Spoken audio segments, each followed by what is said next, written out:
morning, true crime friends. How y'all doing? Listen, I was minding my own business, reading my emails and stuff, and somebody sent me this story, and I was like, wait. This we have to talk about. This story that I'm about to tell you comes from our friend Katie in Salinas, California. Look, she emailed it to me, and I was like, it is a Saturday. I'm not about to record a video today. But then I read through the whole article, and I was like, I need to talk to my true crime friends about this. But you know what you need to do? Please like this video and subscribe to the channel. We are almost at 13,000 subscribers. That blows my mind. But look, let me tell you what happened. So the victim in this crime's name has been withheld, and good for her because she don't need to be all up in the news behind this foolishness. So this lady liked to play those online video games. You know how you can play I'm not a gamer at all. So she's over there playing the games and she's making friends with people, and she made friends with this dude, Devin. And she's like, oh, Devin, you're so wonderful. And they were friends for a real long time, like years, but only online. They had never met face to face. And he lived in Canada and she lived in Salinas, California. So apparently Devin decided, I love her. Now, yes, of course, you could love somebody that you just met online. What you're not supposed to do, pro tip, you're not supposed to become obsessed, and you're not supposed to stalk them, right? It's just bad manners. Anyway, so he was like, I love her a real lot. How can I get her to love me back? Oh, I know what I'm gonna do. I'm gonna give a surprise visit to her house. So, pro tip, Devin, that's not gonna work out good for you. But Devin was like, okay, Darius, he got this. First of all, both of these dudes was 25 years old. Devin and Darius. Devin was the main stalker, the stalker in chief, if you will. So he and his friend Darius bought plane tickets from wherever they lived in Canada and flew down to California to visit their little friend that they met online. And they were like, we should definitely not come empty-handed because, that is very rude. Now, stalking is rude, but I think he thought, oh, she gonna get over it if I pop up with a gift, right? So he went and got a gift. He's like, what is a good I'm gonna visit gift? Oh, I know what I'm gonna get. I'm gonna get handcuffs and a couple knives and some duct tape. Sir, clearly he was shopping down there at the Walmart murder aisle. Do they have Walmart in Canada? Unclear. Anyway, so he put all this stuff in like a little package and wrapped it all up nice and neat. And he got him one of them little vests like they wear for the Amazon. And he and his friend, how stupid is his friend? Did his friend know what was going to happen? Anyway, so they go driving over to this lady's house, and Devin gets out of the car. Knock, knock, knock. Amazon don't knock on your door. Sir, you got this all wrong. You're just supposed to leave the package, take a picture, and go carry on your merry business. But Devin knocks on the door, and his friend from online, the boyfriend, answers the door. And Devin was like, oh, that's not who I'm here to see, but that's okay. I have this knife. And he begins to perforate the boyfriend over and over and over again. So rude. Oh my God. And so, of course, the boyfriend starts screaming and being like, oh my God, what is going on? So the lady from the video games is like, wait, somebody's screaming at my front door. Let me see. So she runs to the front door, and she's teased crazy behind Devin, perforating her boyfriend over and over. I'm not sure what words you can say here on the tubes of you, so I'm just trying to keep it clean and keep my videos fully monetized. So anyway, so he's applying lead to this boy in a non-traditional way. We are Americans, sir. We use pew-pews. We don't Canadians. Anyway, so the girl was like, oh, no, what you're not gonna do is that. And she grabbed something and started to perforate Devin.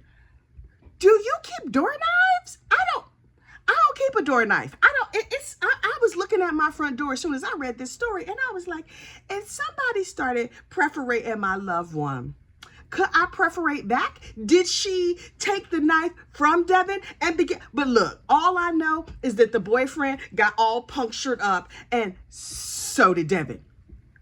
Y'all. And so she was just like, somebody need to call the police. Well, all the screaming and the hooping and hollering. What I need to fully understand is, what was Darius doing?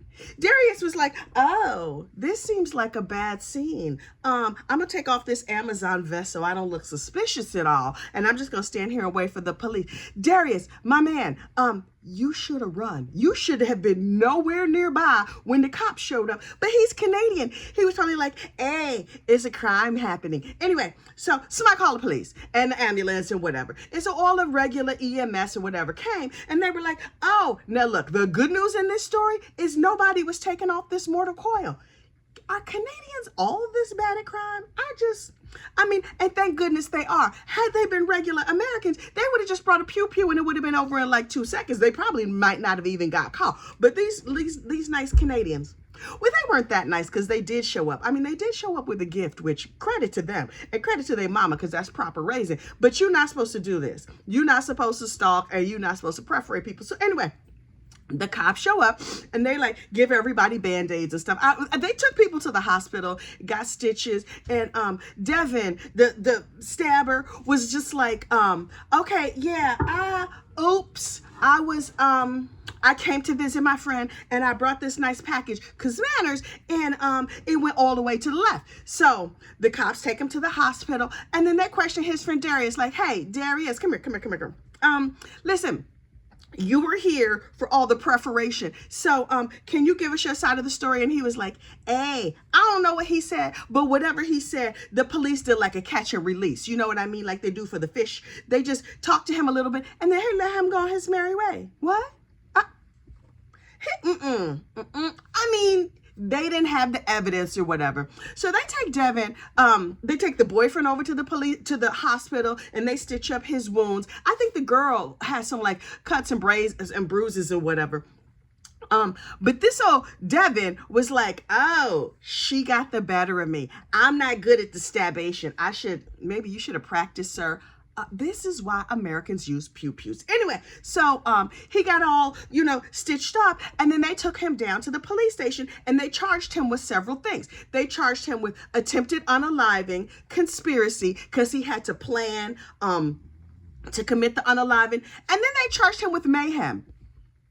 Mayhem? That's a crime?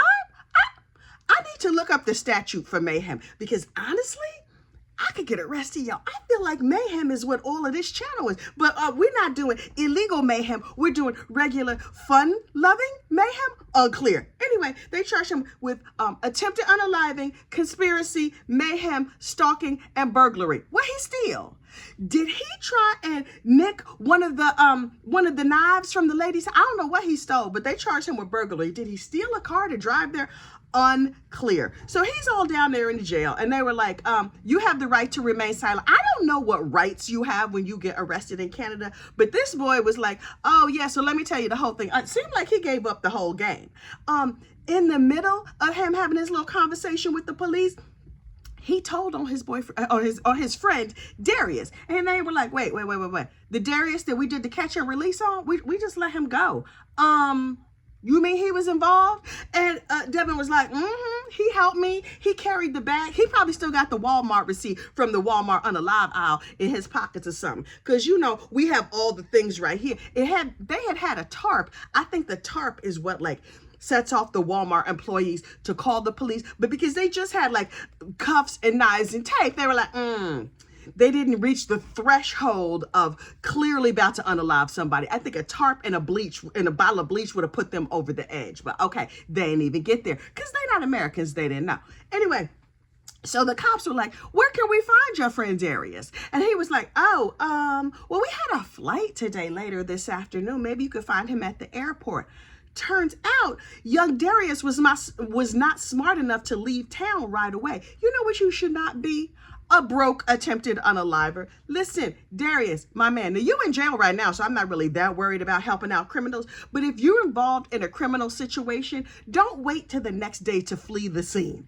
He was just like, okay, I'm gonna wait till the next day because that's what my flight is for. Did they think they was just gonna do this and leave? How did they think this was gonna go down? Anyway, so Darius spent the night somewhere in the greater California, Salinas, California area. And then the next day he went on down to the airport and was like, no, I don't have anything to declare. I left all my knives in a local river or whatever. I don't know where he left all the incriminating evidence.